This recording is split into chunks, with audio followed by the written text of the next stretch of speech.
네, 지금부터 인천광역시 사회복지관 코로나19 현장 연구 성과 발표회를 시작하겠습니다. 안녕하십니까. 저는 오늘 사회를 맡은 인천시 사회복지관협회 사무국장 강수민입니다.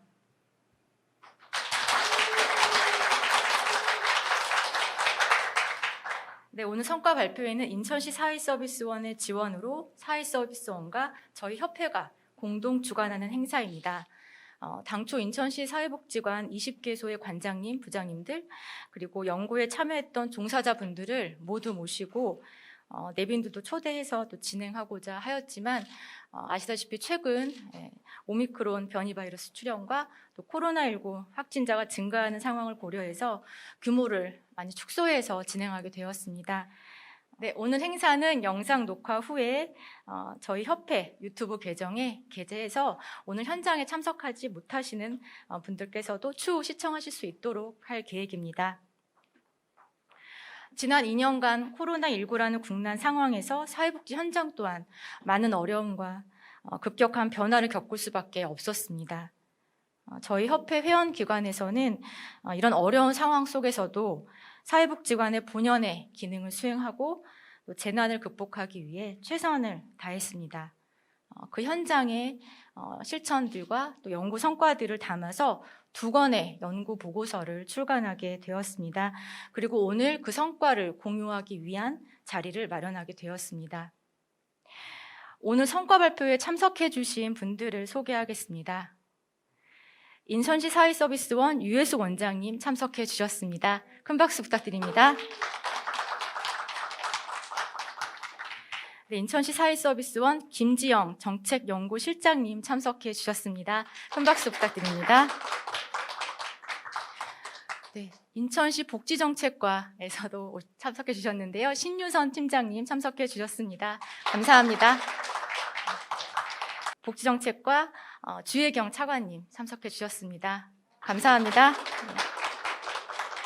네, 다음은 인천시 사회복지관협회 강병건 회장님 참석하셨습니다.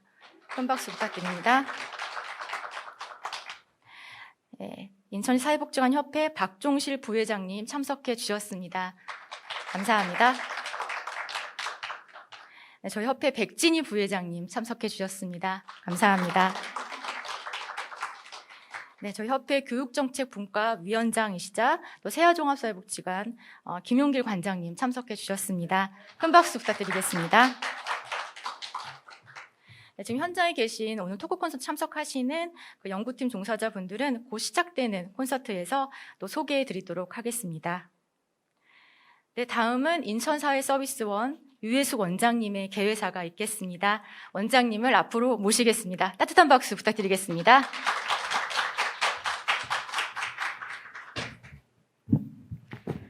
네, 반갑습니다.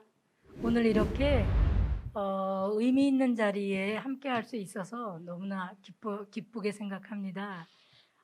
저는 오늘 2가지 점에서 굉장히 놀랐는데요. 일단 현장에서 연구를 하신다는 거예요.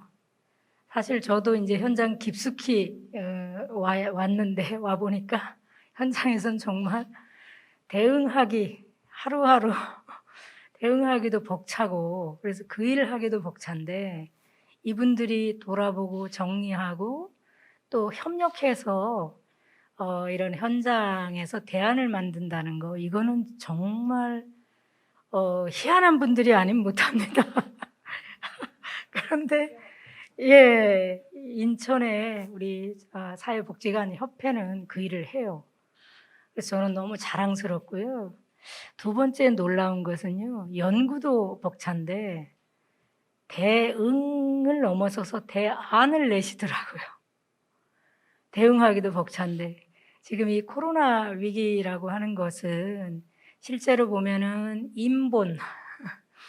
인본의 사람이 본질인 세상에서 자본, 돈이 돈을 만드는 그런 일이 핵심 가치가 돼서 그 돈을 만드는 과정에서 자연을 착취하고 인간을 착취하고 동물을 착취한 결과이고 그래서 많은 생태계 환경 파괴가 일어나고 기후변화가 일어나서 그것이 이제 변종 바이러스로 다시 인간에게 동물에게 우리 자연에게 이렇게 심각한 위기를 초래하는 이런 상황이 지금 팬데믹 현상이잖아요.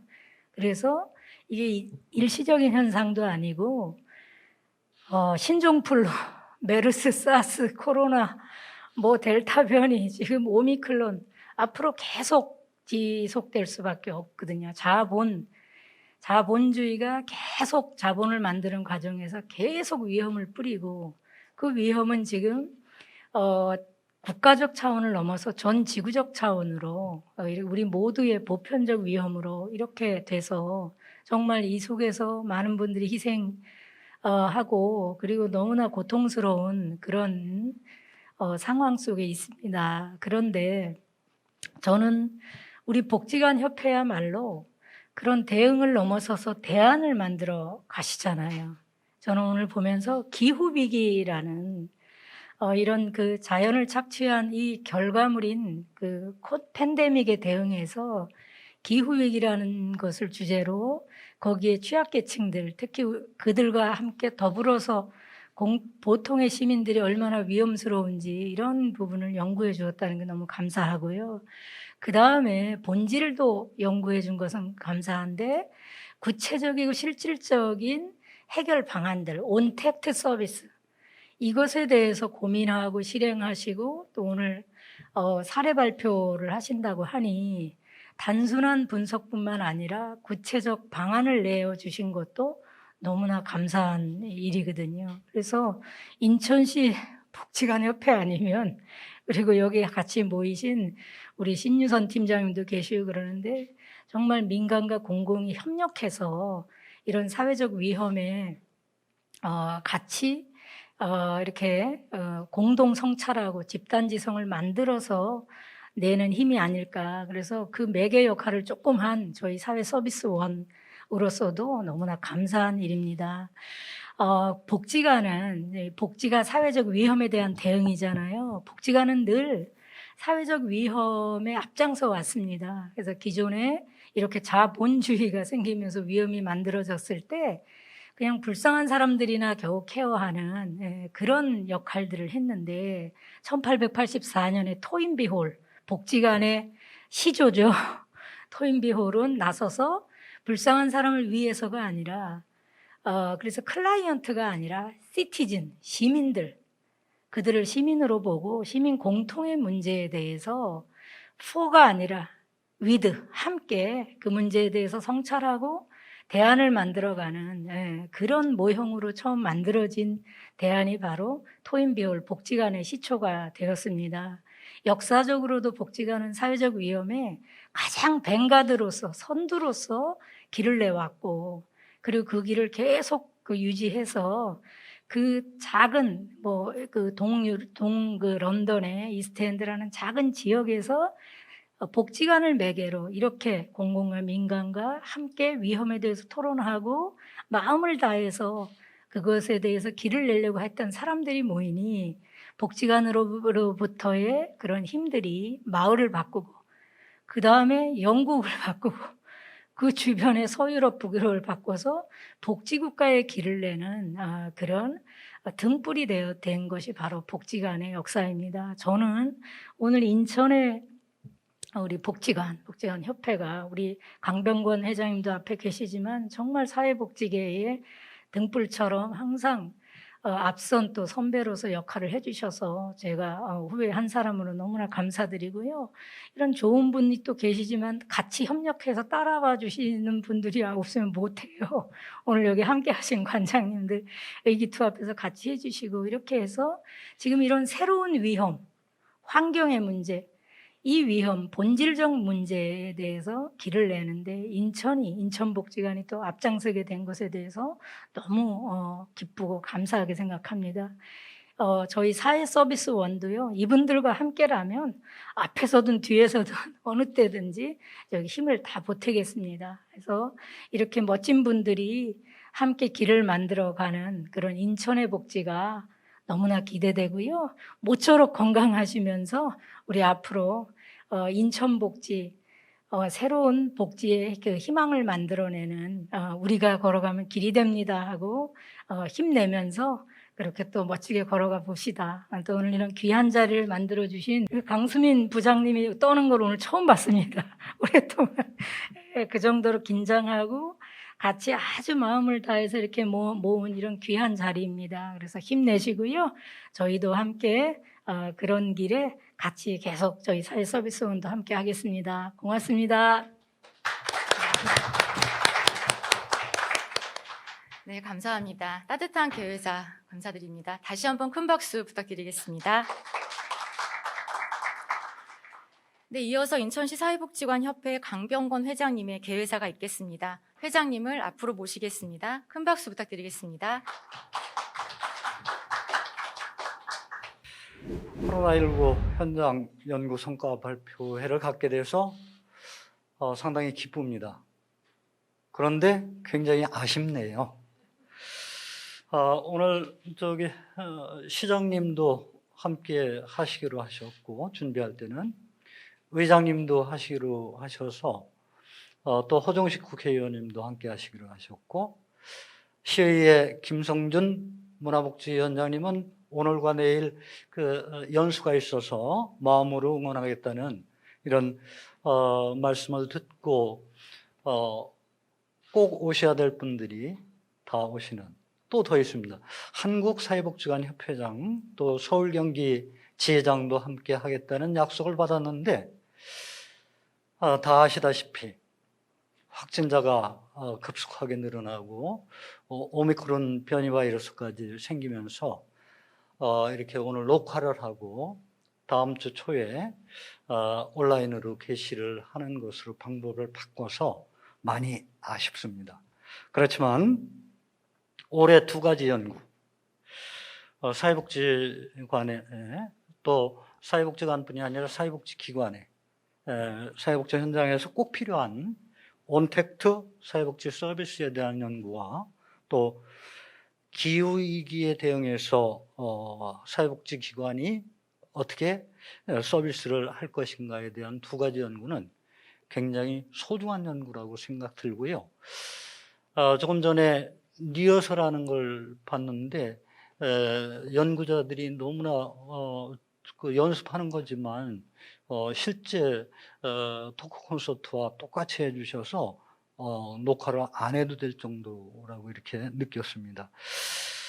이러한 연구를 하는 데 있어서 유해석 원장님도 말씀하셨지만 연구자들만 가지고는 어려운 일입니다.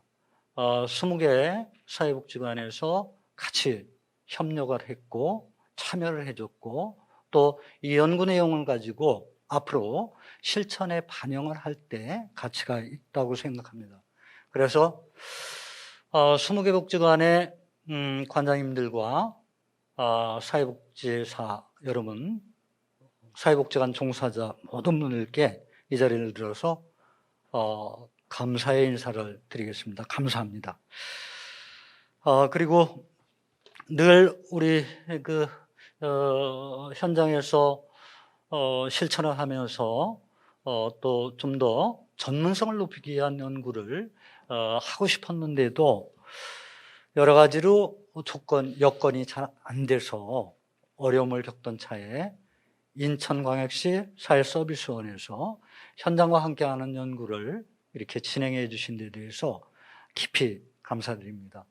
이러한 연구, 현장과 함께 소통하고 협력하고 연구하는 이런 프로젝트가 앞으로 인천 지역에 많이 활성화됐으면 좋겠고요.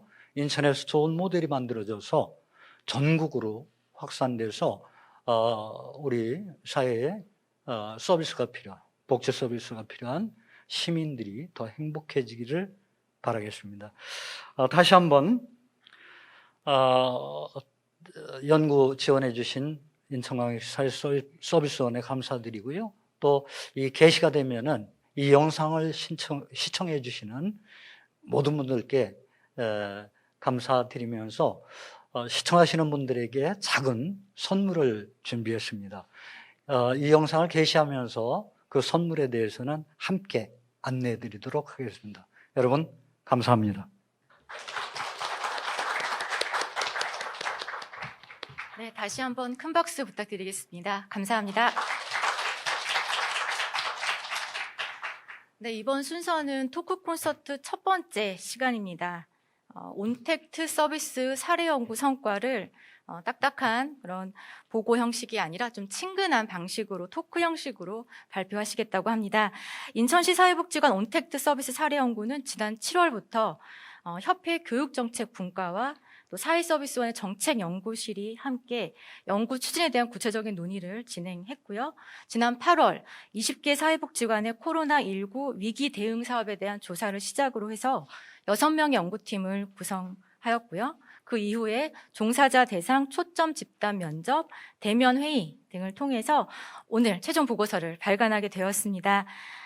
오늘 토크 콘서트는 김지영 실장님께서 진행해 주시겠습니다. 실장님과 연구팀을 무대로 모시겠습니다. 큰 박수 부탁드리겠습니다.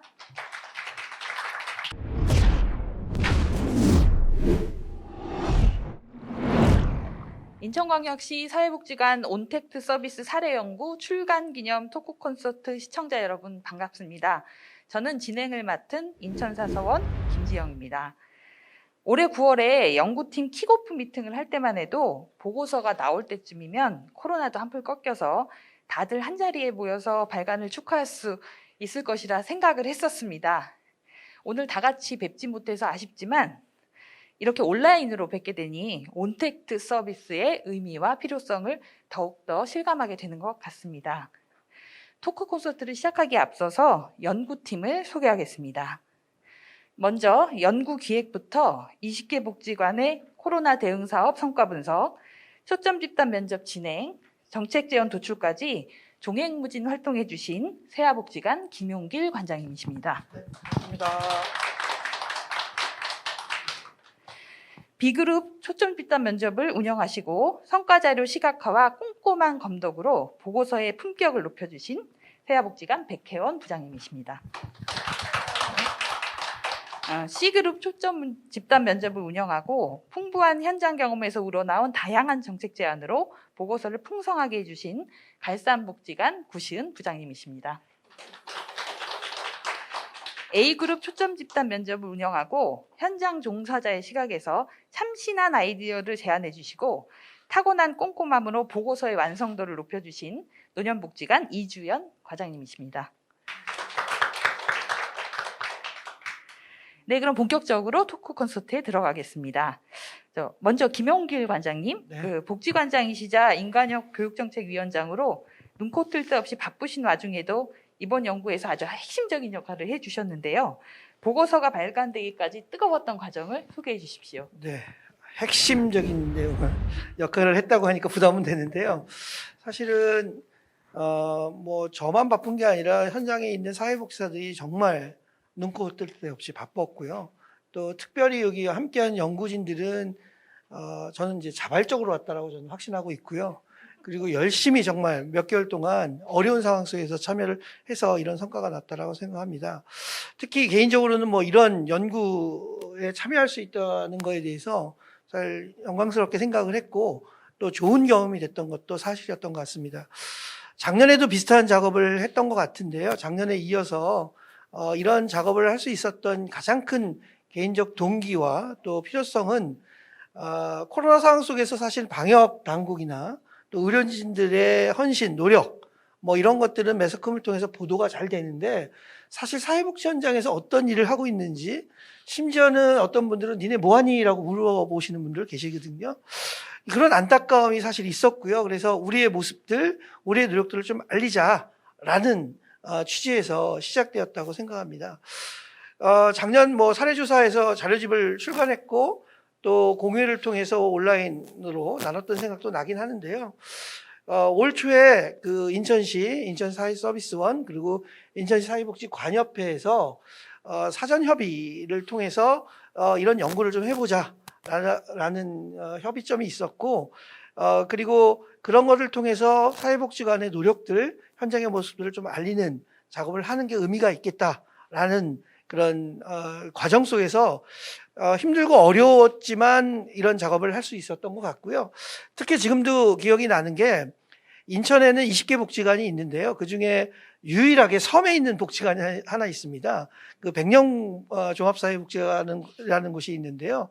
사실 백령 복지관은 섬이라는 독특한 특성 때문에 잘 접촉하기도 어렵고 현장을 직접 가서 조사하기도 어려운 상황이었기 때문에 전화나 카톡이나 또는 줌 이런 걸 통해서 소통을 하고 조사를 하고 분석하면서 그 현장에서도 역시 어려운 환경에서 열심히 일하는 사회복지사들의 노력 또 목소리를 들을 수 있었던 것 같습니다. 그래서 개인적으로는 그것들이 되게 많은 기억에 남는 그런 순간이었던 것 같고요. 본 연구를 위해서도 사실은 연구진을 구성하는데 20개 복지관에서 정말 희망하는 분들 이렇게 지금 앞에 보시는 것처럼 선발을 했고요. 아주 경쟁률이 셌습니다. 그리고 그런 어렵고 힘든 시기를 같이 했기 때문에 지금과 같은 따끈따끈한 연구 보고서가 나오지 않았나 이런 생각이 들었습니다. 네, 정말 보람 있었던 과정이었는데요. 그 관장님께서는 제2장 인천시 사회복지관의 코로나 대응 성과를 집필해 주셨습니다.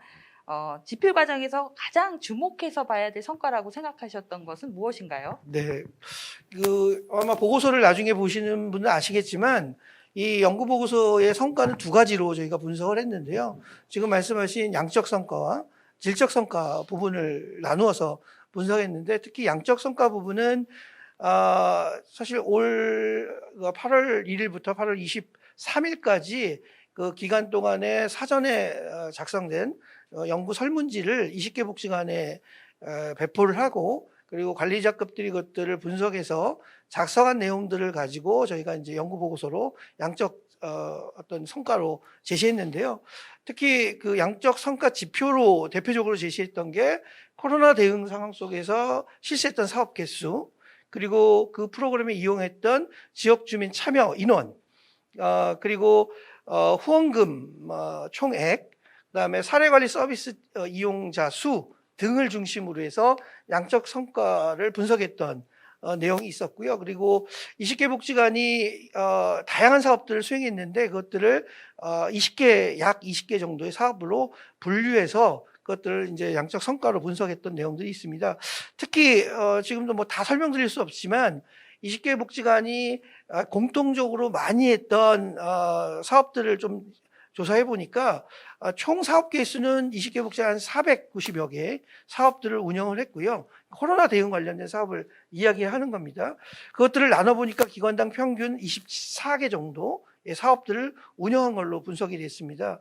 이 중에 이용 실적이 가장 높았던 게 먹는 문제였습니다. 결국 취약계층들이 먹는 문제가 해결 안 됐을 때는 건강상의 어떤 어려움들을 즉각적으로 호소하는 부분이 있었기 때문에 가장 많이 이용 실적이 있었던 게 무료급식, 도시락 배달, 간식 배달, 반찬 배달, 그리고 내용에 보시면 심지어 평상시 안 했던 기관들 중에서도 후원금이나 이런 것들을 확보해서 추가적으로 자기 부담을 통해서 이 사업들을 수행했던 것들로 분석할 수 있었고요. 그리고 그 다음으로는 뭐 코로나 극복 전화 상담, 안부 전화 뭐 이런 것들로 구성되어 있던 걸로 볼 수가 있었습니다. 그리고 20개 복지관에서 제공한 사업에 참여한 인원수를 지역 주민의 연인원수를 분석해 봤더니요. 81만 6천여 명의 지역 주민들이 이용한 걸로 분석이 됐고요. 이거는 기관당 평균 이용 인원수가 한 4만 명이 넘는 그런 인원으로 분석이 됐습니다. 그리고 20년 한 해 동안 사례관리 대상자, 그러니까 이용 서비스를 제공했던 이용자들을 분석했을 때 1,185명을 대상으로 사례관리가 진행됐고 사례관리자 1명당 23.7명의 대상자를 개입한 걸로 분석이 되었습니다. 마지막으로 이거는 고무적인 일이었고 사실 걱정했던 부분이었는데 코로나 상황 속에서 후원금이 되게 많이 줄 거라는 개인적인 우려가 걱정이 됐었는데요. 실제 분석을 해보니까 2020년 후원금 확보 실적이 20개 복지관이 26억의 후원금을 확보를 했고요. 21년은 1월부터 6월까지 후원금 확보 실적을 분석했더니 약 15억 원. 그래서 20년과 올해 6월까지의 20개 복지관이 총 후원금 확보 금액이 41억 원이 넘는 대단한 성과를 나타냈다고 저는 개인적으로 생각을 하고요. 어려운 시기 속에서도 복지관들이 여러 방면으로 노력하고 또 프로그램을 만들어내고 모금 활동을 했기 때문에 이런 실적이 있었지 않았나라는 생각이 들었습니다. 그래서 이 책에 꼭 보시고요. 이 책에 보시면 또 다양한 성과 지표들이 분석되어 있으니까 읽어보시고 또 응원해 주시고 지지해 주시면 감사하겠습니다. 네. 정말 많은 일들이 있었네요. 그 보고서는 저희 인천 사서원 홈페이지에도 게시가 되어 있기 때문에 꼭 다운로드 받아서 봐주시기 바랍니다. 다음으로는 백혜원 부장님께 여쭤볼게요. 그 코로나 때문에 시민의 삶의 모습이 많이 바뀌었습니다. 지역 주민과 가장 가까이 있는 사회복지관도 코로나의 영향을 강하게 받았을 것 같은데요. 복지관 운영과 관련돼서 가장 큰 변화는 무엇이라고 생각하시나요? 그전에 이제 먼저 사실 말씀드리고 싶은 건, 작년 초에 확진자가 폭증을 하면서, 갑자기 복지관으로 휴관을 하라는 지자체 공문이 내려왔어요. 사실 처음 겪는 좀 당황스러운 이런 상황들과 또 미처 준비되지 않은 방역 지침들로 인해서 사실 많은 복지관들이 혼란을 겪었습니다. 또 수시로 변경돼서 내려오는 그런 지침들을 즉각 복지관 운영에 적용을 해야 됐고, 또 긴급하게 발생하는 위기 상황에 대응을 하면서도 또 식생활 지원 등의 어떤 기초생활 지원이나 또 이용자분들의 안전 확인, 그리고 긴급 돌봄이나 사례 관리 등의 필수 서비스는 진행을 해야 했고요. 사실 말은 휴관이었지만 정말 정신없이 바쁘고 긴장을 늦출 수 없는 그런 비상근무 체계였다고 먼저 말씀을 좀 드리고 싶습니다. 그리고 이제 지난 2년간의 운영상의 변화는 무엇보다 사업 구조가 재편되었다는 점을 들 수 있을 것 같아요. 일단 사업 선정 기준의 제1원칙은 주민 안전과 방역 수칙이 되었고요. 또 모이지 말아야 하는 코로나 상황에 맞춰서 모든 사업이 찾아가는 서비스 1대1이나 소그룹 형태, 그리고 대면과 비대면을 병행하는 형태로 모든 사업이 전환돼서 운영이 되었습니다. 두 번째 변화는 복지 수요와 복지 자원이 좀 변화했다는 점인데요. 코로나가 서민 경제에 타격을 주면서 이전에는 대상자가 아니었던 새로운 복지 수요가 꽤 많이 증가를 했고요. 복지 자원도 사회에 좀 전반적으로 어려움이 있었던 탓인지 비지정 후원금은 다소 감소를 했지만 반면에 이제 기업체들의 지정 후원이나 식생활 후원, 그리고 방역 물품 후원 등은 급격히 증가를 했습니다. 마지막으로 운영상의 변화를 들자면 주민들과의 소통 창구가 다각화되었다는 점을 들 수 있을 것 같은데요. 이런 모이지 말아야 하는 코로나 상황 속에서도 저희 복지관 종사자들은 주민들과의 소통을 절대 포기할 수 없었습니다. 이런 처음 겪는 상황일수록 복지관은 변화하는 주민들의 욕구를 조사해서 그것들을 복지관 사업에 반영을 해야 됐으니까요. 이런 상황 속에서도 대부분의 복지관은 대면과 비대면 방식을 병행하고 또 찾아가는 서비스를 확대하면서 그렇게 주민들과의 소통 창구를 다각화하기 위해 노력을 했고요. 놀라운 점은 이 상황 속에서도 모든 복지관들이 욕구조사를 실시했다는 점입니다. 어쨌든 이렇게 좀 소통 창구를 다각화하려는 노력을 또 하다 보니 그동안 만나지 못했던 새로운 지역 주민들과도 접촉면이 늘어나는 긍정적인 효과도 경험을 했다고 말씀들을 하셨습니다. 이렇게 지금 간략하게 운영상의 변화는 한 3가지 정도로 말씀을 드릴 수 있을 것 같습니다. 네. 네, 감사합니다. 다음으로는 구시은 부장님께 여쭤볼게요. 그 코로나 때문에 지역 주민들이 겪고 있는 그 어려움의 강도나 내용도 많이 바뀌었을 것 같습니다. 그 자연히 지역 주민을 위한 복지관의 사업 구조나 내용도 많이 변화했을 텐데요. 복지관 사업과 관련돼서 가장 큰 변화는 무엇이었다고 생각하십니까? 네, 저희 연구 원고에 보시면 궁즉통이라는 말이 있습니다. 국단의 상황에 이르면 도리어 해결할 방법이 생긴다라는 의미인데요. 처음 코로나가 발생이 되고 저희가 예상했던 것보다 더 오랜 시간 지속될 것으로 이렇게 예측되었을 때 당시에 모두가 그랬지만 대면 서비스를 기반으로 하고 있는 저희 사회복지 시설들은 매우 당황스러웠습니다. 그렇지만 사회복지관들은 누구보다도 발빠르게 이러한 문제에 대응하고자 사회복지 서비스의 제공 방식을 기존과 다르게 모색하기 시작하였습니다. 먼저 코로나로 인해서 여럿이 모일 수 없었기 때문에 프로그램을 최대한 소규모화했었고요. 또 이용자분들이 기관에 찾아오는 서비스보다는 개별적으로 찾아가는 서비스가 점점 증가하게 되었습니다. 저희가 만나는 이용자분들의 많은 분들이 감염에 취약하고 그리고 또 지속적인 돌봄이 필요한 분들이었기 때문에 사회복지 인력과 서비스가 함께 찾아가는 그런 방식이 늘어나게 되었는데요. 저희가 기존에 대규모로 하던 행사에 들어가던 인력이나 예산 또 그런 노력들이 복지의 본질에 조금 더 가까운 그런 서비스에 집중할 수 있다 보니 저희가 사회복지사들의 정체감 또 업무에 대한 만족도가 오히려 더 증가될 수 있었다라는 의견을 이번 연구에서도 들을 수도 있었습니다. 두 번째로는 저희가 언택트 시대에 맞는 온라인 서비스를 활용을 해서 온택트 서비스가 확대되었다는 것입니다.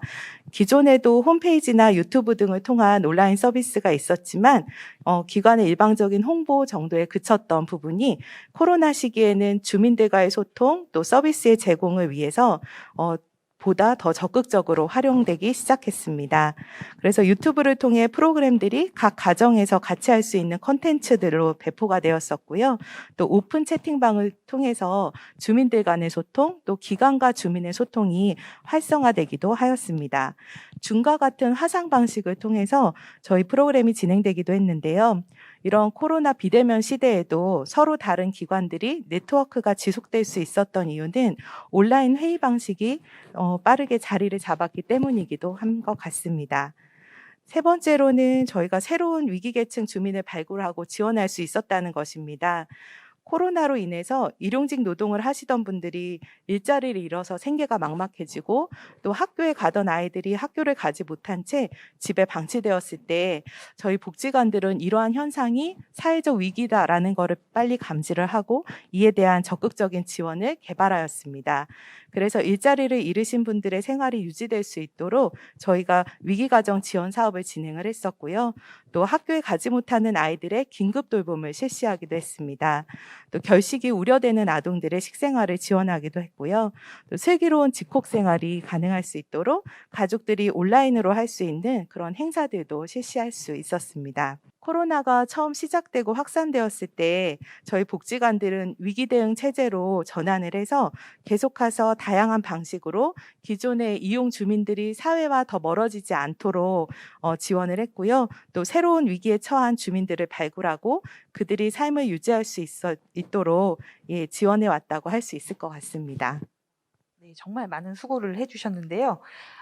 이주영 과장님께서는 저희 연구진 중에서 가장 젊은 연구자세요. 그래서 실무자의 관점을 가장 잘 대변해 주셨는데요. 코로나로 인해서 복지관의 운영과 사업이 이렇게 많이 변화하면서 종사자들의 삶도 많이 바뀌었을 것 같습니다. 많이 힘드셨죠? 네, 힘들었습니다. 코로나19가 발생되고 1년 가까이 사회복지사들은 말 그대로 아비규환이었습니다. 대면 서비스가 필요한 취약계층에게 서비스를 제공하기 위해 방호복을 입고 방문할 정도로 감염의 위험과 두려움을 견뎌야 했고 내가 감염될 수도 있다는 두려움도 있었지만 다른 사람을 감염시킬 수도 있다는 그런 더 걱정이 컸습니다. 또 기존에 당연하게 여겼던 복지 서비스 환경이 무너지면서 대규모 집합형 서비스에서 소규모 방문형 서비스로 전면 방식을 바꾸게 되었고 이로 인해 한 번에 처리할 수 있었던 서비스를 여러 번 나누어 제공함에 따라 사회복지사의 업무의 양이 대폭 늘어났습니다. 그러면서 업무의 과중이라던가 피로도 또한 높아졌습니다. 네, 근데 초점 집단 면접 결과를 정리하다 보니까 이러한 많은 어려움 속에서도 오히려 그 사회복지사로서 성장을 경험하셨다는 분들이 많이 있으셨어요. 그 코로나로 인한 사회복지사들의 성장담도 좀 소개해 주시겠습니까? 네, 코로나로 인해 복지 서비스의 패러다임이 변화되었습니다.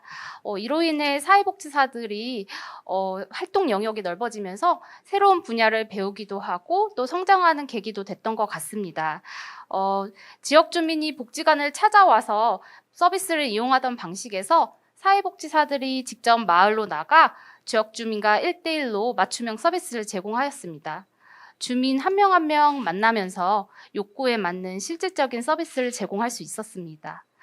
또 사회적 거리두기 속에서도 주민과 소통하기 위해 비대면 방식을 활용해서 온라인 소통도 하고 또 키트를 제공함으로써 시간과 공간의 제약이 없어졌고 참여자의 연령, 세대, 지역 등의 영역이 더 확장되었습니다.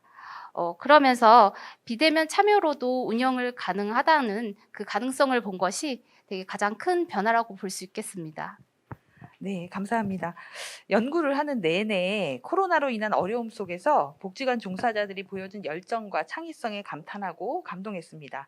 코로나는 아직도 현재 진행형이고 코로나가 종식된다 해도 이와 같은 감염병은 언제든지 다시 올 수 있을 텐데요. 지역사회복지관이 감염병을 비롯한 사회적 재난을 더 잘 대처하기 위해서 어떤 준비와 지원이 있어야 될까요? 이번에는 이주연 과장님부터 부탁드립니다. 네. 저는 사회복지 종사자 입장에서 얘기하고 싶습니다. 지금도 하루에 확진자가 7,000명이 넘게 나오는 위험한 상황 속에서도 우리 사회복지 종사자들은 현장에서 열심히 일하고 있습니다. 사회복지 공제 조건에는 감염병에 대한 지원이 없다고 합니다. 치료라든가 사후 관리를 위한 그런 지원 공제 조건이 더 만들어졌으면 좋겠고, 또 과도해지는 업무 환경으로 인해 코로나 분류를 겪는 사회복지사들도 있습니다. 이를 위한 심리 상담이나 정서 지원 등의 예방 대책 또한 필요하다고 생각이 듭니다. 네, 다음은 구시윤 부장님 부탁합니다. 네. 저희 이번 코로나가 어떻게 될지 아무도 예측할 수 없었고 또 종식될 수 있는 해결 방법도 저희가 알지 못해서 그 두려움이 더 컸던 것 같습니다. 하지만 이런 상황은 코로나뿐만 아니라 다른 어떤 사회 문제도 발생할 수 있다라는 것을 항상 염두에 두고 이에 따라서 사회 문제의 최전선에서 업무를 하고 있는 사회복지관에 대한 사회적 신뢰와 또 자율성이 주어진다면 보다 능동적이고 적극적으로 대처할 수 있을 것이라는 생각이 듭니다. 휴관이라는 단어가 주는 의미가 사회복지 종사자들이 아무것도 안 하고 있다라는 뜻이 아님을 지역사회가 알아주시고 또 복지관에서 새롭게 시도하는 사회적 실험에도 제약과 규제보다는 격려의 시선이 필요하다고 생각됩니다. 예, 백효연 부장님 부탁합니다. 저는 이번에 포커스 그룹 인터뷰를 하면서 가장 많이 들었던 말 중에 하나가 너무 혼란스러웠다는 말이었습니다. 일관되지 않은 어떤 지침들이나 현장의 상황을 반영하지 못하는 그런 결정들은 현장의 혼란을 더욱 가중시키기도 했는데요. 앞으로 또 이러한 상황이 닥칠 것을 좀 대비해서 보다 더 체계적으로 대응하고 뭔가 컨트롤 타워 역할을 할 수 있는 협의 기구가 좀 필요할 것 같다는 생각을 했습니다. 그래서 민간이 같이 고민을 해서 각 지역별 또는 사회복지 시설별 특성에 맞는 대응 원칙을 세우고 또 보다 명확하고 일관된 매뉴얼이나 지침을 전달한다면 앞으로 닥쳐올 재난 상황에 더 잘 대처할 수 있을 거라고 생각을 합니다. 그리고 또 하나는 이번 경험을 바탕으로 코로나와 같은 감염병으로 기관이 폐쇄될 경우를 대비해서 유관기관들과의 협력적인 역할 분담을 어떻게 할 것인가에 대한 좀 체계적인 대응책도 사전에 마련되면 좋겠다고 생각을 했습니다. 네, 감사합니다. 마지막으로 이 연구를 실질적으로 이끌어주신 김용길 관장님 부탁드립니다. 사실 뭐 제가 실질적으로 그 연구를 이끈 건 아니고요. 함께 열심히 해줬기 때문에 가능했다라고 생각을 하고요. 사실 이 질문을 사전에 좀 받고 어떤 말씀을 드리는 게 좋을까 고민하다가 그 연구 보고서 마지막 매진말에 제가 썼던 서두 문장이 있습니다. 그 문장을 인용해서 읽고 마무리를 좀 하겠는데요. 긴 터널을 지나온 느낌이 듭니다. 2년 가까이 되는 코로나19 상황 속에서 앞이 캄캄하기도 했고 가슴이 뭉클하기도 했습니다. 그리고 여전히 알 수 없는 또 다른 터널을 맞이해야 하는지도 모르겠습니다. 그러나 확실한 한 가지는 우리는 함께 해냈고 앞으로도 함께 나갈 수 있다는 신뢰가 생겼다는 것입니다. 이 연구가 있기 전에는 대면 접촉이 어려운 시기에 20개 복지관들이 지역 곳곳에서 심지어 섬에서도 구체적으로 어떤 실천을 어떻게 하고 있었는지 잘 몰랐던 것도 사실이었습니다. 그런데 이번 연구를 통해 현장에서 근무하는 사회복지사들의 모습은 한결같았고 동일한 모습으로 코로나19와 싸워나가고 있었음을 확인할 수 있었습니다. 물론 이 보고서 한 권으로 모든 현장의 목소리, 활동하면서 숨 가쁘게 내쉬는 숨소리와 땀방울을 다 설명할 수 없겠지만 조금이라도 현장의 모습들을 알 수 있기를 바라는 마음으로 정리해 보았습니다. 공유되는 보고서를 꼭 읽어보시고요. 지지해 주시고 또 이 영상 나가면 댓글, 좋아요 꾹꾹 눌러주시면 정말 감사하겠습니다. 마지막으로 이번 연구 작업을 함께해 주신 현장의 사회복지사분들 그리고 여기 계신 연구자분들, 그리고 특별하게 책임연구원으로서 열심히 저희를 끌어와 주셨던 김지영 실장님, 그리고 인천시와 인천시 사회서비스원의 지원과 지지에 다시 한번 진심 어리게 감사의 말씀 드리겠습니다. 네, 조커로 아카데미 나무주연상을 받은 호아킨 피닉스가 수상연설에서 이렇게 이야기를 했습니다. 영화를 만드는 사람들에게 주어지는 가장 큰 선물은 목소리를 낼 수 없는 사람들을 위해서 자신의 목소리를 사용할 수 있는 기회라고 말했습니다. 저를 비롯한 연구진들에게 온택트 서비스 연구는 바로 이런 선물이었습니다. 이 연구 덕분에 코로나가 창궐한 2년 가까운 시간 동안 지역사회복지관이 했던 많은 일들을 정리하고 지역 주민과 함께했던 사회복지사들의 진솔한 이야기를 들을 수 있었습니다. 앞으로도 우리의 말과 글을 우리 사회의 가장 힘든 분들의 목소리로서 사용할 수 있게 되기를 바랍니다. 그리고 우리의 말과 글을 통해서 자신의 목소리를 낼 짬도 없이 오늘도 지역 곳곳에서 바쁘게 일하고 계시는 사회복지 종사자들의 목소리를 대신할 수 있게 되기를 바랍니다. 제가 몸담고 있는 인천 사서원의 연구원들도 이런 가슴 벅찬 기회를 앞으로 더 많이 가질 수 있게 되기를 바랍니다. 끝으로 바쁜 업무 중에도 성과조사와 초점 집단 면접에 참여해 주신 사회복지사들과 이 연구를 처음부터 끝까지 적극적으로 지지하고 응원해 주신 인천의 20개 복지관의 관장님들과 종사자들께 마음 깊은 곳에서 우러나오는 감사를 드립니다. 감사합니다. 감사합니다. 감사합니다.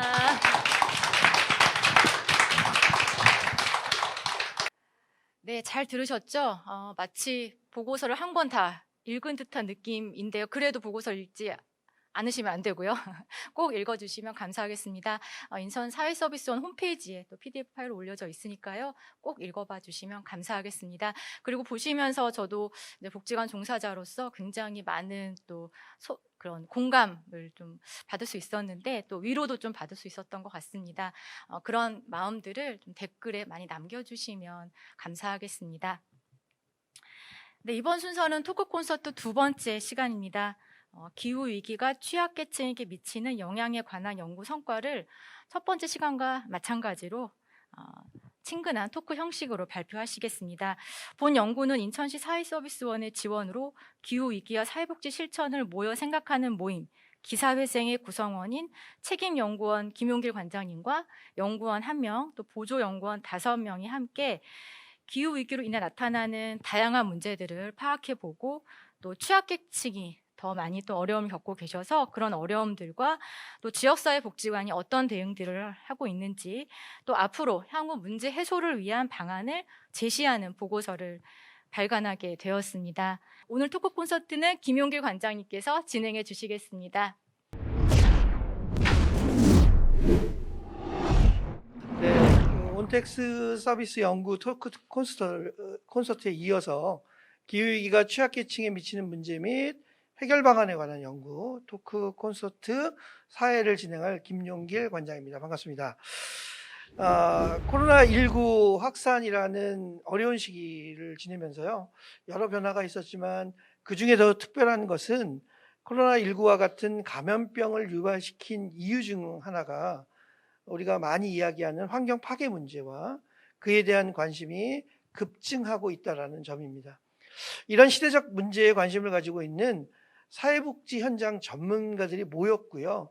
모여서 고민하고 지금 얘기하는 기후위기 또는 기후정의에 대한 사회복지 실천에 대한 연구를 진행하였습니다. 그 결과물이 오늘 나와서 특별히 더 기쁜 날인 것 같기도 합니다. 먼저 본격적인 진행을 하기에 앞서서 준비한 영상을 보시고 시작하도록 하겠습니다. 보시죠. 멕시코 소녀 바스티다는 수년째 이어진 극심한 가뭄으로 갈라진 땅을 보며 비를 염원해야 했는데요. 하지만 기다림 끝에 내린 비는 전례 없는 폭우로 이어지면서 순식간에 마을을 삼키고 파괴했죠. 꿈을 갖기도 전 기후변화의 피해자가 된 소녀는 이제 세계를 향해 목소리를 높입니다. 기후 정의가 필요하다고 말이죠. 기후 정의란 기후 변화가 사회 경제적으로 열악한 사람들에게 더 큰 고통과 피해를 준다는 점을 인정하고 기후 정책을 만들 때 불평등 문제를 다뤄야 한다는 의미를 지닌 용어입니다.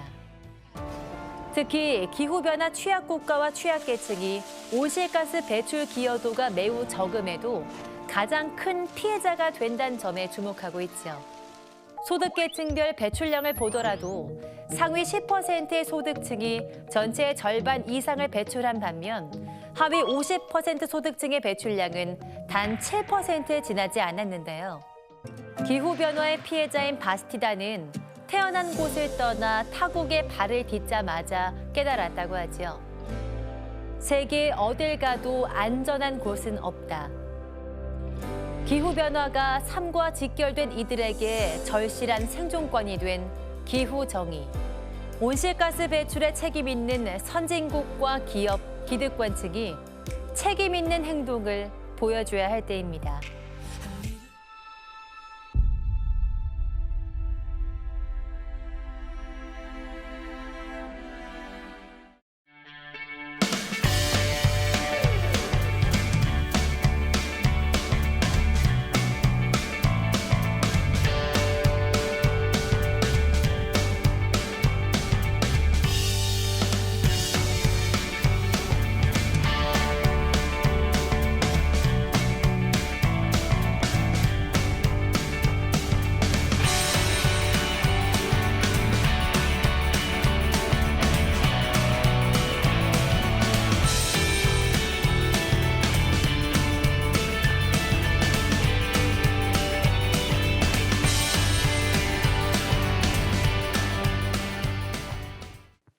네, 짧은 영상이었지만 기후위기가 어떤 것인지와 그 심각성을 알 수 있는 영상이었습니다. 사실 본 연구는 기사회생, 좀 생소하시죠? 연구 보고서에 물론 첫 장에 나와 있긴 했지만 기후위기와 사회복지 실천을 모여, 한자로 모일 회자입니다. 생각하는 생자고요. 사회복지사들이 모여서 연구했던 모임을 얘기하는 거고요. 그래서 기사회생이라는 모임이고요. 이 모임에서는 인천사회서비스원의 지원을 받아서 올해 한 약 5개월 동안 연구하고 조사하고 그 결과물이 오늘 나온 책자입니다. 특별히 사회복지 취약계층들이 겪게 되는 기후위기로 인해 피해와 어려움들이 극심할 것이라는 가정하에 그 구체적인 어떤 어려움이 무엇인가, 그리고 그 어려움을 해결하기 위해서 우리는 어떤 도움과 어떤 역할을 해야 되는가라는 것들을 고민했고요. 설문조사, 또 FGI 등의 여러 가지 방법을 통해서 실제적인 실태조사, 그리고 우리의 역할에 대한 연구를 진행하였습니다. 이 연구에 참여했던 연구진들을 소개하도록 하겠습니다. 먼저 세화종합사회복지관 백혜원 부장님, 네. 그리고 세화종합사회복지관 정영배 과장님, 그리고 오늘 멋지게 사회를 보아주시는 연수종합사회복지관 강수민 부장님, 그리고 숭이종합사회복지관 노보미 팀장님, 마지막으로 노년종합사회복지관 정재은 대리님. 제가 있었네요. 사회를 보고 있는 저도 참여를 했습니다. 반갑습니다. 그리고 오늘은 아쉽게 참석하지는 못하셨지만 저희 연구를 자문해 주시고 또 설계하시고 이런 데 도움을 주신 김은하 박사님도 함께 하셨습니다. 자, 이제 본격적으로 토크 콘서트를 시작해 보도록 하겠습니다. 자, 본격적인 토크 콘서트에 들어가기 전에 워밍업 차원으로 본 연구에 참여하게 된 동기에 대해서 간단하게 질문을 하고 시작해 보도록 하겠습니다. 연구자들이 참여한 동기가 조금씩 다를 거라고 생각을 해요. 뭐 관장님이 좀 해라라고 해서 오신 분도 아니 없을 것 같고요. 그분은 또는 기후위기의 심각성에 대한 관심, 또 좋은 경험 차원, 또 혹시 뭐 그런 분이 계신지 모르죠. 저랑 꼭 같이 연구를 하고 싶다. 뭐 이런 여러 가지 기대감으로 참여하실 거라고 생각하는데요. 각자의 좀 참여 동기를 듣고 이야기를 나눠보도록 하겠습니다. 어떤 분이 먼저 해주시겠습니까? 네, 노보미 선생님. 네, 제가 먼저 저의 참여 동기를 말씀드리겠습니다. 네, 저는 이제 기사회생이라는 이름으로 올 한해 이제 기후 위기와 관련한 연구 모임이 좀 계획이 되어졌다는 이야기를 듣고서 이 제목에서부터 오는 기대감이 좀 있었고요. 그리고 이제 다른 기관의 사회복지 현장에서 계시는 분들과 함께 또 학습하고 배우면서 저도 이제 같이 공부하고 하면 저의 또 성장에도 도움이 되지 않을까라는 그 기대감이 가장 컸던 것 같습니다. 네, 감사합니다. 네, 뭐 그냥 가깝게 옆에 계신 정영배 과장님 순으로 해보죠. 네. 네, 저는 막연하게 이제 환경에 대해서 관심을 가지거나 개인적으로 그런 실천하는 분들은 많이 계셨던 것 같은데 이제 코로나로 인해서 그런 부분들이 좀 더 부각되고 중요성이 좀 더 인식이 됐던 것 같습니다. 그래서 지역에서 사회복지사로 근무하면서도 이제 함께하는 주민분들이 그런 부분에 대해서 관심을 많이 가지시고 이야기하시는 부분들을 들으면서 사회복지사로서도 뭔가 제가 먼저 또 알아야 제가 먼저 실천할 수 있고 제가 알려드릴 수 있는 부분들이 있어야 그런 부분들에 대해서 지역 주민분들과 함께 할 수 있다고 생각해서 이번 기회를 통해서 연구 모임을 통해 저 또한 학습을 하고 누군가에게 또 알릴 수 있는 그런 배움이 되고자 이렇게 참여하게 되었습니다. 다음은 건너뛰고 우리 정재웅 대리님 하실까요? 네. 네, 저는 궁금증이 좀 많았습니다. 기후위기라는 것에 좀 궁금함이 좀 많았고, 그거를 사회복지사들이 모여서 어떤 공부를 하고 어떤 연구를 할 수 있을지가 좀 기대가 많이 됐습니다. 그래서 참여하게 됐습니다. 이상입니다. 마지막으로 백희연 부장님. 네. 저는 이제 제가 속해 있는 세화복지관에서 원래 옆에 계시는 우리 김용일 관장님께서 작년부터 기후 변화에 대한 직원 교육을 해주셨었어요. 그래서 그렇게 관심을 좀 가지게 되었고 이후에 6도의 멸종이라는 책을 읽게 되었는데요. 그 책을 읽고 정말 좀 충격을 받았습니다. 기후 변화의 심각성을 정말 절실히 깨닫고 정말 많은 사람들이 기후 위기 대응 활동에 동참을 해야 되겠구나라는 생각을 또 했었고요. 그리고 그런 복지관에서 우리가 한번 해볼 수 있는 일은 어떤 게 있을까 이렇게 고민을 하던 차에 마침 이렇게 좋은 기회가 돼서 함께 연구해서 더 좋은 그런 사업들을 반영을 해야겠다 이런 생각으로 참여를 하게 되었습니다. 네, 뭐 다양한 참여 동기가 있었던 것 같습니다. 근데 제가 언뜻 이렇게 쭉 들어보니까 공통점이 있는 것 같은데요. 아마 그 공통점은 사회복지 전문가로서 사회적 문제에 대한 책임, 책무성의 어떤 그 마음가짐으로 함께 뭉친 것은 아닌가, 시작한 것은 아닌가라는 생각이 들었던 것 같습니다. 네, 감사하고요. 이제 본격적인 좀 질문을 드리도록 하겠습니다. 기후위기에 대한 개념이나 정의가 사실 우리가 알고 있는 환경 파괴 문제 이상으로 다양한 생각과 의견이 있다라고 생각하고 또 경우에 따라서는 약간 모호하게 느끼는 부분도 있는데 사실 저도 개인적으로 이 연구하면서 기후위기라는 개념을 찾는데요. 쉽게 명확하게 정의가 없더라고요. 그래서 이에 대한 우리 연구자로서의 어떤 개념 정의, 생각들을 좀 듣고 싶습니다. 특히 연구하지 않으신 분들도 좀 알 수 있게 쉽게 설명을 좀 해주실 분이 있으시면 좋을 것 같은데 어떤 분이? 네, 정재훈 대리님. 네. 저도 연구 참여하기 전까지는 기후위기가 뭔지 좀 모호했고요.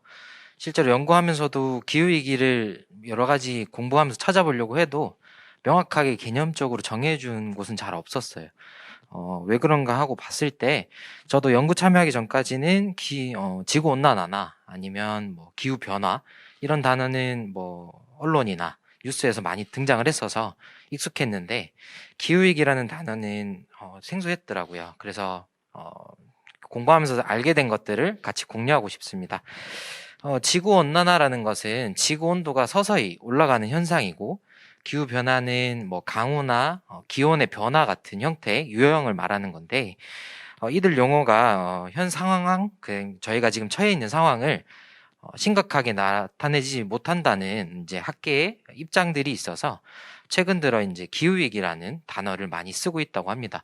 이 기후위기가 지금 현재 우리가 지구가 처한 환경을 좀 더 심각하게 보여줄 수 있다고 판단을 해서 그렇게 쓴다고 합니다. 그렇고 그다음에 제가 생각했을 때 기후위기에 대한 이제 과학적 증거는 되게 많더라고요. 공부하다 보니까. 근데 그 진입 장벽이 되게 높은 것 같더라고요. 기후위기라는 단어를 공부하는 것도 힘든데 그거를 말해주는 설명들이 배경 지식이 없으면 이해하기가 좀 어렵게 설명이 돼 있고 과학자들의 용어로 풀이가 돼 있다 보니까 저 같은 일반 대중 연구를 한 사람이라도 좀 어렵게 다가오는 부분이 있었습니다. 하물며 이제 이거를 공부하지 않았거나 그냥 단어만 들은 분들 입장에선 그 메시지가 되게 어렵다고 느껴졌어요. 그래서 그거를 좀 대중에게 잘 전달할 수 있는 메시지로 바꿔서 얘기해야 되지 않을까라는 생각이 들었습니다. 그리고 저희는 이제 사회과학을 공부하고 그거를 실천하는 사람들이라서 사회학적 관점에서 좀 비추어 봤을 때 산업혁명이 일어나면서 저희가 그거를 탄소 배출을 하게 되고 온난화에 뭔가 위해를 가한다는 생각을 하지 않고 소비한 것들이 많았거든요. 근데 그거를 저희가 뭔가 이거는 탄소 배출을 많이 하는 거고 적게 하는 거라고 설명을 듣지도 못했고 그거를 뭐 그냥 만들어낸 정부나 기업이 그걸 그냥 쓸 수밖에 없는 구조를 만들어 놓은 상태에서 저희 같은 일반 대중들은 그게 이제 환경에 문제가 되는지도 모르고 썼던 거죠. 그런 것들 자체가 이제 제가 보기엔 기후위기라는 문제가 온실가스 배출이나 탄소 배출 같은 문제가 아니라 자연환경을 좀 불평등하게 먼저 이용한 사람들과의 불평등 문제는 아닐까라는 생각이 들었고요. 앞선 영상에서 나왔던 것처럼 소득 그 구조에 따라 그러니까 돈을 많이 벌고 돈을 못 벌고에 따라 기후 변화나 기후 위기에 대처할 수 있는 방법과 수단이 좀 다르다는 걸 많이 느꼈습니다. 그 부분을 보면서도 기후 위기가 단순히 환경적 문제, 그 다음에 뭐 불평등의 문제를 보는 게 아니라 사회복지사들이 만나는 약자분들에게 미치는 영향이 좀 많다 이런 생각을 하게 됐습니다. 이상입니다. 들으시니까 잘 아시겠죠? 네, 저희 공부 많이 했습니다. 네, 사실은 매달 한 권씩 책을 선정해서 토론하고 또 논의하고 뭐 이런 일들을 한 5, 6개월 하면서 저희 나름대로 정리한 내용들이고 또 가장 중요한 개념이기 때문에 좀 더 사실 말로 표현되는 건 좀 어렵기 때문에 이 책을 보시면 보고서를 보시면 조금 더 쉬울 거라는 생각이 듭니다. 사실 저도 다음 질문은 저도 개인적으로 사실 처음 연구 시작하면서 되게 궁금했던 질문인데요. 왜 기후위기에 대해 사회복지사들이 관심을 갖고 개입을 해야 할까? 사실 기후위기는 많은 환경단체들도 존재하고 또 ESG 경영을 선도하는 요즘 기업들도 많고 또 정부가 추진하고 있는 한국판 뉴딜 정책에서도 충분히 커버할 수 있을 것 같은데 왜 안 그래도 할 일 많은 사회복지사들이 기후위기에 대해 관심을 갖고 개입을 해야 되나? 뭐 이런 의문이 생겼고요. 또 그런 질문도 많이 받아봤고요. 그래서 이 부분에 대해서 연구자들이 연구하면서 정리한 생각이 또 있을 것 같은데 이 부분에 대해서는 어떤 분이 좀 그 백혜영 부분에 부장님. 대해서는 제가 한번 설명을 같이 해보도록 하겠습니다. 제가 이번 연구에 참여를 하면서 새롭게 알게 된 점이 기후위기는 단순히 환경의 문제가 아니라 분배의 문제 그리고 불평등의 문제라는 점이었습니다. 산업혁명 이후에 무분별한 경제성장은 환경을 파괴하였고 이후에 기후변화 속도는 급격히 빨라졌습니다. 앞에서 우리 정 대리님이 말씀하셨던 것처럼 대기업이나 부자들은 상당량의 온실가스를 배출하면서도 재난에 대응할 수 있는 기술이나 능력을 갖추고 있기 때문에 재난의 피해를 최소화할 수 있지만 빈곤국이나 사회경제적 약자들은 기후변화에 대한 책임이 적으면서도 재난에 대처할 수 있는 능력이 부족하기 때문에 직접적이고 우선적으로 피해를 입게 됩니다. 오늘날 전 세계는 기후변화로 인해서 폭염, 폭설, 폭우, 한파, 산불, 화재, 대기오염 이런 다양한 피해를 경험하고 있지만 모든 사람이 동등하게 피해를 입는 것은 아닙니다. 연구를 하면서 다양한 연구 결과를 살펴보더라도 저소득이나 취약계층일수록 이런 기후변화로 인해서 더 큰 피해를 입는 것으로 나타났고 저희가 사례관리팀 실무자 FGI를 했을 때도 장마 등으로 인한 저소득층들의 주거환경 문제나 폭염으로 인한 독거노인들의 건강 문제가 매우 심각하다고 응답들을 해주셨고요. 또 이런 기후변화에 대한 사회복지 실천은 꼭 필요하다라고 한 목소리를 내주셨습니다. 이제 기후변화는 이렇게 다양한 문제로 나타나고 있고, 이것을 방치하거나 적절한 개입이 없다면 아마 사회 경제적 약자들은 기후위기에 무방비로 노출되면서 그분들의 삶은 더욱더 고통스러워질 것입니다. 사회복지가 모든 사람들이 행복한 삶을 누릴 수 있도록 돕는 것이라고 한다면, 앞으로 이 기후변화로 인해서 더 큰 피해를 입고 고통받게 될 분들을 전문적으로 도와야 하는 것 또한 저희 사회복지 영역에서 중요한 부분이 될 것이라고 생각을 합니다. 우리 사회복지관은 이런 기후위기와 기후정의로 연결되는 문제들을 해결하고 또 더 큰 위기를 예방하기 위해서는 보다 많은 지역 주민들이 이런 문제에 관심을 가지고 동참할 수 있도록 중요한 역할을 앞으로는 해야 할 것이라고 생각을 합니다. 네, 참 중요한 말씀, 또 소중한 말씀 감사합니다. 사실 그 연구 보고서를 보시게 되면 저희 인천에 있는 20개 복지관이 다양하게 또 양이나 질적으로는 좀 차이는 있겠지만 다양한 기후위기 관련된 사업들을 지금 진행하고 있는 중에 있고요. 그리고 앞으로도 아마 이 부분은 더 강조될 거라고 생각을 합니다. 그래서 좀 저희가 당위성을 갖고 필요성에 대한 명확한 인식을 갖고 실천하는 것은 중요하겠다라는 의미에서 질문을 드렸고 그거에 대한 답변을 해주신 것 같습니다. 감사합니다. 계속해서 질문을 좀 추가적으로 드리겠습니다. 그 연구 보고서를 보면요, 취약계층이 특별히 더 어려움에 처한 부분과 원인들이 있다라고 분석이 되어 있는데요. 연구하신 선생님들은 본 연구를 통해 기후위기로 인해 특별히 취약계층이 어떤 어려움에 특별하게 직면하고 있는지 그 부분에 대해서 좀 사실적으로 설명해 주시면 좋을 것 같은데. 네, 노보미 팀장님. 네. 네, 일단 저희가 지금 주로 만나고 있는 이제 취약계층이라고 하면 이제 이분들 이제 의료비라든지 뭐 교육이나 정서적인 문제 등 이제 뭐 다양하고 복합적인 문제를 이제 겪고 있으신 분들을 만나고 있는데요. 특히 이제 기후위기로 인해서 뭐 가뭄이라든지 아니면 뭐 미세먼지로 인한 호흡기 질환, 또 온실가스로 인한 대기 오염 문제, 뭐 폭염이나 한파 등 각종 어려움들은 뭐 취약계층이나 또 그렇지 않더라도 우리 모두가 지금 겪고 있는 이제 기후 위기의 상황이기는 한데 이를 이제 해결하거나 아니면 또 보완해 나가는 그 방법적인 부분에서 차이가 분명히 있지 않나. 그래서 앞서서 이제 말씀해주신 내용이랑 같은 맥락으로 좀 말씀을 드릴 수 있을 것 같고요.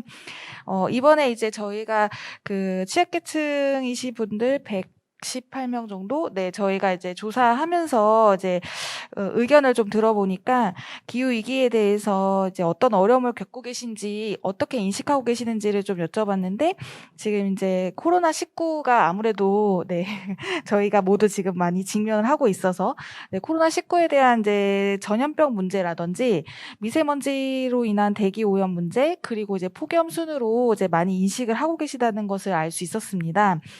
그리고 이제 이러한 문제 상황에 대해서 그로 인해서 이제 느끼는 어려움, 이제 그 어려움으로는 이제 사람들과 어울리는 것에 대한 이제 제약이 발생한 것, 그리고 또 병원을 다닐 수 없는 부분에 대해서 이제 가장 많이 인식하고 있고 이 부분이 가장 어렵다라는 의견으로 이제 말씀을 해주셨었고요.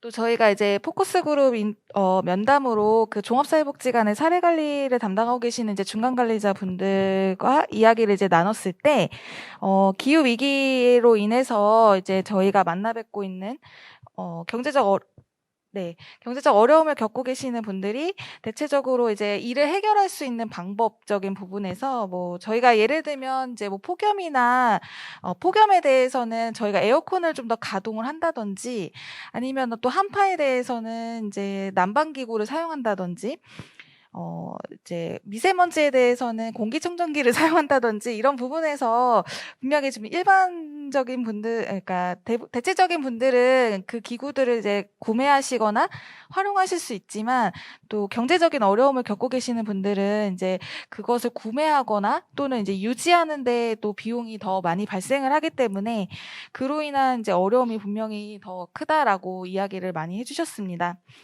그래서 이제 정리를 하자면 이제 그 연구하면서 이야기를 들었던 이제 취약계층 분들이 느끼시는 부분에서도 이제 물론 이제 기존에도 이제 경제적인 어려움이나 건강상의 어려움, 뭐 이게 복합적인 어려움들은 계속 갖고 계셨지만 기후 위기가 이제 점점 심화되면서 그를 대처하는 방안에서도 경제적인 요인이나 정서적인 요인 모두가 영향을 끼치고 있다는 것을 알 수 있었고요.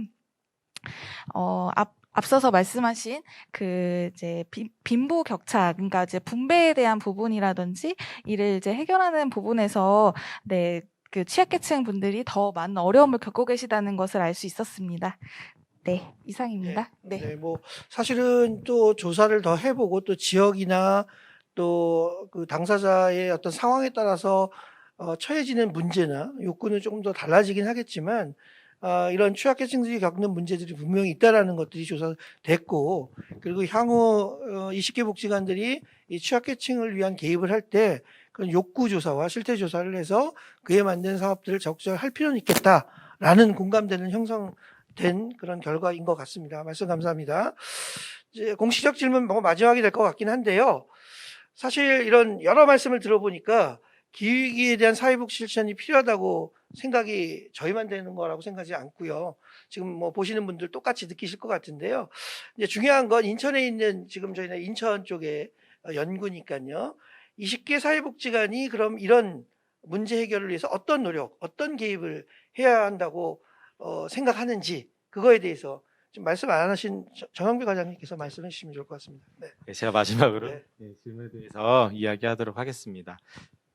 일단 저희가 연구 모임을 시작하면서 이제 저희 연구 모임에서 느꼈던 거는 이제 저희가 기후 위기에 대해서 이야기 나눴었는데, 이제 보통의 일상적인 그런 환경에 대한, 그리고 뭐 기온과 그런 거에 대한 변화가 아니라 일상적으로 느끼지 못했던 이제 뭐 미세먼지가 많아진다든지 아니면은 느닷없는 뭐 폭염과 한파 등으로 인해 어려움을 겪는 것들에 대해서 이렇게 좀 예상치 못한 그런 변화들, 그런 것들에 대해서 느끼는 거를 그 기후 위기라고 저희가 이제 이야기를 하였고요. 그리고 그런 위기들이 아까 저희 앞에서 부장님도 말씀하셨지만 어떤 저소득, 취약계층에 대한 그런 문제들, 그분들이 직접 겪게 되는 문제들이 좀 많이 나타나는 것을 알 수 있었습니다.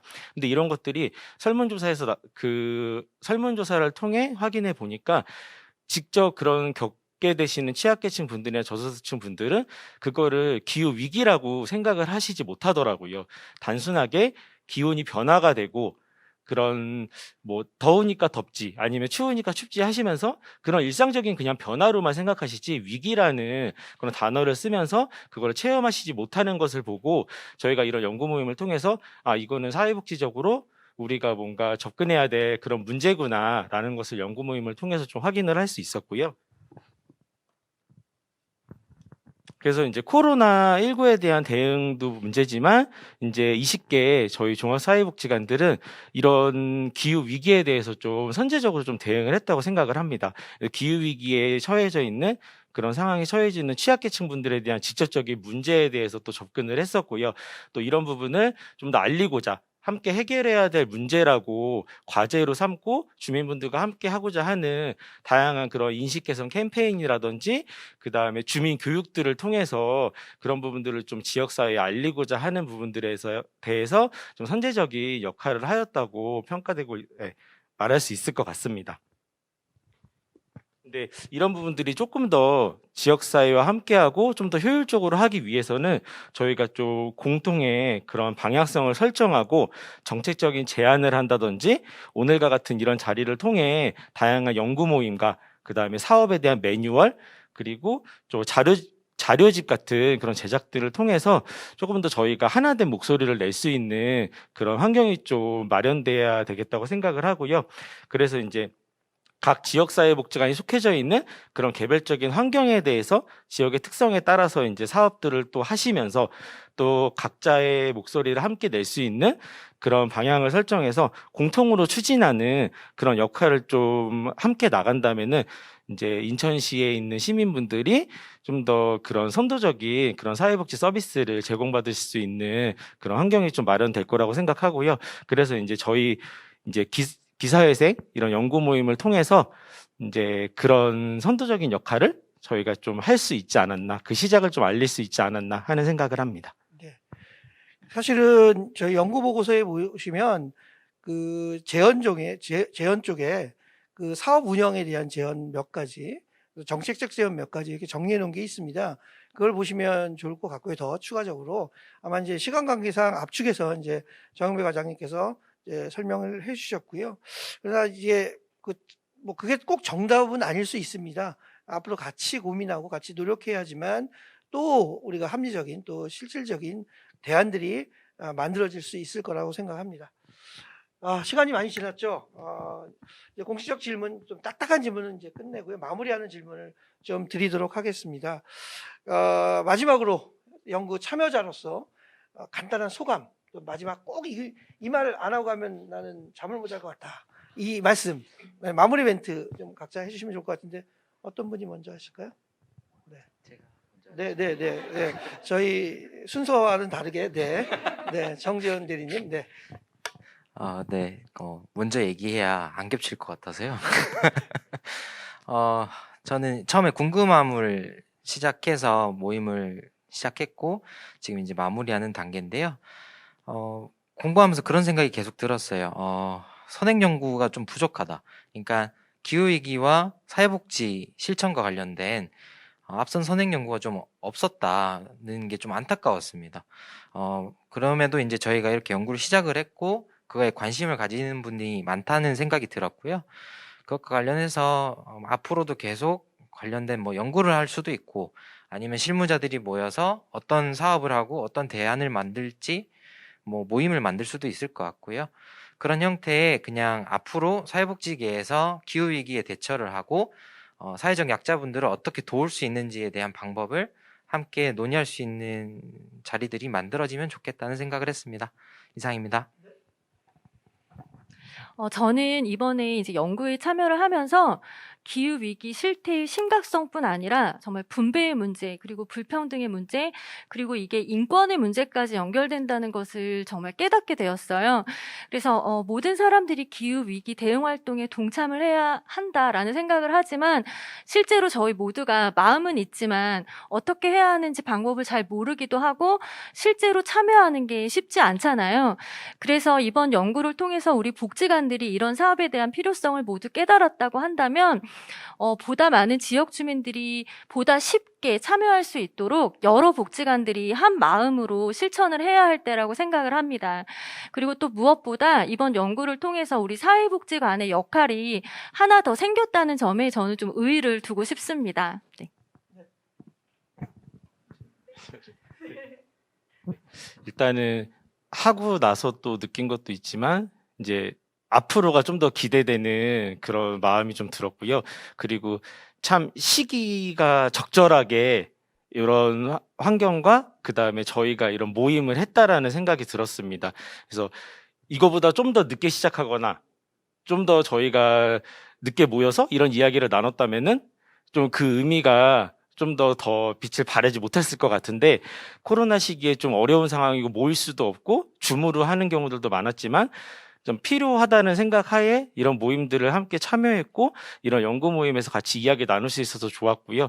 그리고 무대에 올라와 있는 저희가 아니더라도 그다음 포커스 그룹 인터뷰할 때 20개 있는 복지관에서 이제 같이 참여해 주셔서 또 함께 이야기 나눠주시고 했던 부분들에 대해서 다양한 저희 인천에 있는 복지관들이 다양하게 정말 관심을 많이 가지시고 이런 부분에 대해서 참 노력하시는구나에 대해서 알 수 있었고요. 앞으로 하는 데 있어서 좀 이런 그 복지관에서도 이제 또 다른 직원들한테 또 많이 알리고 함께 참여할 수 있는 그런 기회가 또 많아졌으면 좋겠습니다.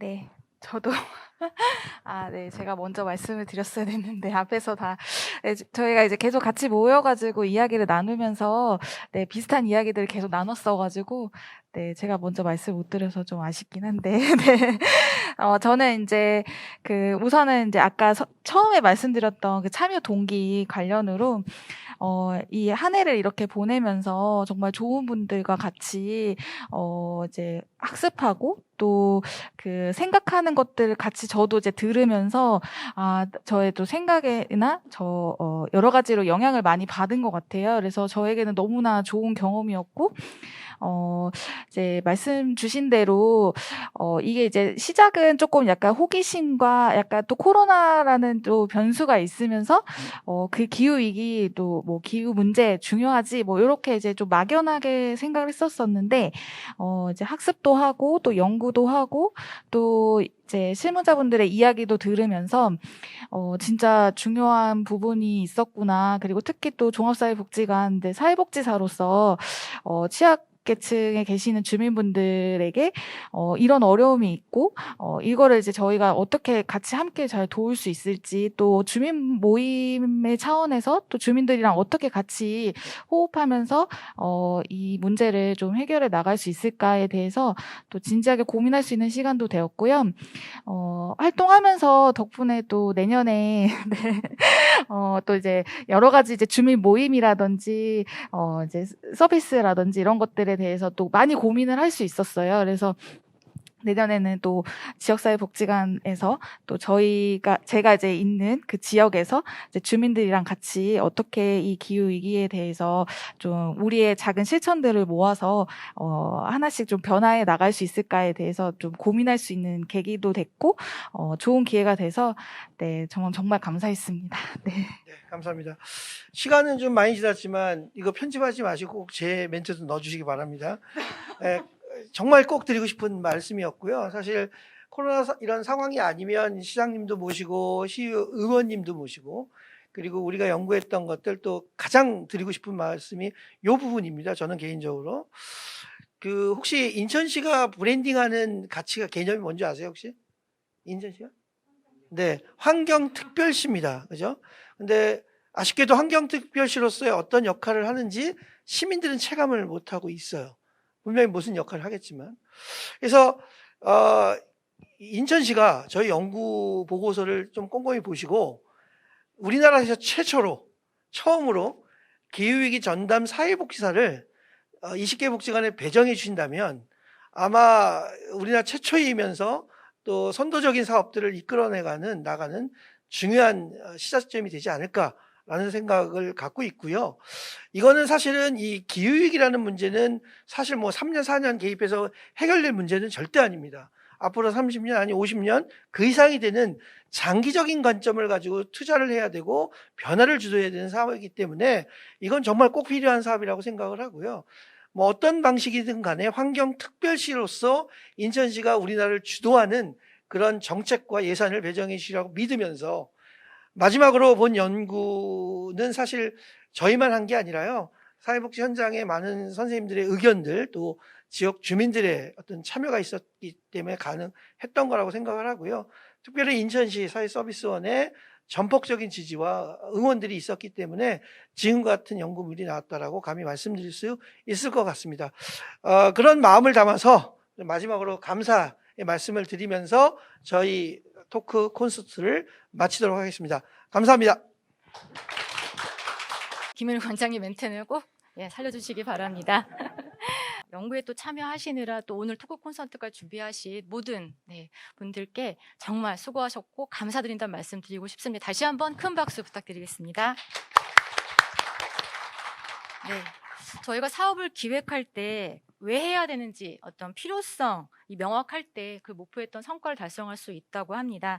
기사회생팀의 연구가 어떤 사회복지관이 기후위기에 대응하는 다양한 사업들을 왜 해야 하는지 그 이정표를 좀 제시하는 그런 또 역할을 할 수 있을 것 같다는 생각이 들었습니다. 너무 수고 많으셨습니다. 마지막으로 김지영 실장님의 소감 말씀 폐회사를 들으면서 마치도록 하겠습니다. 실장님을 앞으로 모시겠습니다. 네, 올해로 제가 출연기관에서 일을 한 지가 12년 차 됩니다. 공공기관에서 일을 한다는 것이 굉장히 보람있고 또 많은 좋은 일을 할 수 있는 자리이지만 어떨 때는 그 서비스를 직접 받으시고 또 저희에게 의견을 들려주시는 지역 주민들을 뵐 수 없기 때문에 바쁘게 하루를 보냈는데 오늘 내가 뭘 하고 지냈나 이런 생각을 할 때가 있었어요. 근데 온택트 서비스 연구하고 또 현장과 함께하는 연구에 우리 그 인관협 말고도 다른 3개의 단체들이 같이 참여를 해주셨는데요. 이런 기회를 통해서 현장에서 바쁘게 일하시는 사회복지사들을 만나면서 정말 제가 출연기관에서 인천시 사회서비스에서 일하는 것이 정말 기쁘다는 생각을 했습니다. 그 현장과 함께하는 연구는 내년에도 이어집니다. 우리 그 영상을 보시는 많은 인천의 사회복지기관들께서 이 현장을 바탕으로 하는 연구에 관심을 가져주시고 그 연구 성과를 내는 길에 저희 인천사서원이 언제나 같이 하고 있다는 것을 꼭 기억해 주시기 바랍니다. 저희 전화는 언제나 열려 있고요. 저희 홈페이지나 또는 다양한 방법을 통해서 좋은 연구 제안들 주시면 현장과 같이 만들어 나가도록 하겠습니다. 감사합니다.